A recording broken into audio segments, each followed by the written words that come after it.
Demak adalah kerajaan Islam pertama di Pulau Jawa. Sebagai pelopor dan pusat penyebaran Islam di Nusantara, bagaimana sih sejarahnya? Brawijaya V adalah raja terakhir kerajaan Majapahit yang memerintah dari tahun 1468 sampai 1478.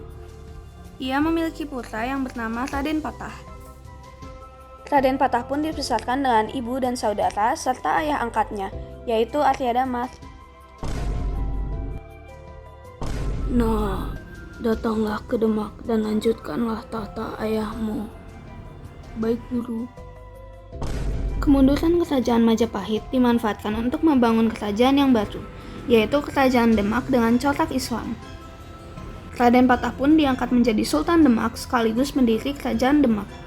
Raden Patah pun meneruskannya kepada putra mahkotanya, yaitu Adipati Unus atau Pangeran Sabranglor. Karena tidak memiliki keturunan, ia meneruskan kerajaan Demak ke adiknya, yaitu Sultan Trenggono. Aku harus membanggakan ayahku dan menjayakan kerajaan ini. Ia berhasil mengusir Portugis dari Sunda Kelapa, mengislamkan hampir seluruh Pulau Jawa, memperluas daerah kekuasaan dan daerah perdagangan yang menyebabkan Sultan Trenggono menjadi puncak kejayaan.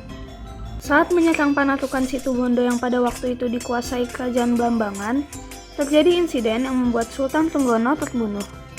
Lalu terjadi perebutan kekuasaan antara Pangeran Sutowiyoto, yaitu anak pertama dari Raden Patah, dan Sultan Prawoto, yaitu putra dari Sultan Trenggono, yang berakhir terbunuhnya Pangeran Sutowiyoto oleh Sultan Prawoto dan kekuasaan digantikan oleh Sultan Prawoto. Karena konflik keluarga, Sultan Prawoto akhirnya dibunuh oleh suruhan Pangeran Arya Penangsang atau putra dari Pangeran Sutowiyoto dan wafat pada tahun 1547. Lalu kepemimpinan Demak dilanjutkan oleh Arya Penangsang. Pada 1554, Arya Penangsang dibunuh oleh Sutawijaya yang merupakan anak angkat dari Joko Tingkir yang merupakan menantu Sultan Trenggono. Joko Tingkir pun memindahkan pusat pemerintahan ke Pajang dan mendirikan Kesultanan Pajang. Dengan terbunuhnya Arya Penangsang, berakhirlah era Kesultanan Demak yang berakhir karena adanya konflik keluarga. Perekonomian Demak menitik beratkan pada sektor pertanian dan perdagangan, dengan komoditas utama ekspor Demak adalah beras, rempah-rempah, dan buah-buahan, di mana tujuan ekspornya adalah ke Melaka dan Maluku. Secara politik, Kerajaan Demak merupakan kerajaan dengan kekuasaan terbesar di Jawa. Kerajaan Demak menggunakan sistem pemerintahan monarki, di mana kekuasaan pemerintahannya dipegang oleh satu orang raja. Raja umumnya dapat memerintah seumur hidup, dan ia biasanya mendapatkan kedudukannya melalui keturunan. Nah, apa saja sih peninggalan kerajaan Demak? Yang pertama adalah Masjid Agung Demak, yang dibangun oleh Raden Patah dan Wali Songo dengan tujuan untuk menyebarkan Islam di Pulau Jawa. Yang kedua adalah Saka Tatal dan Saka Majapahit.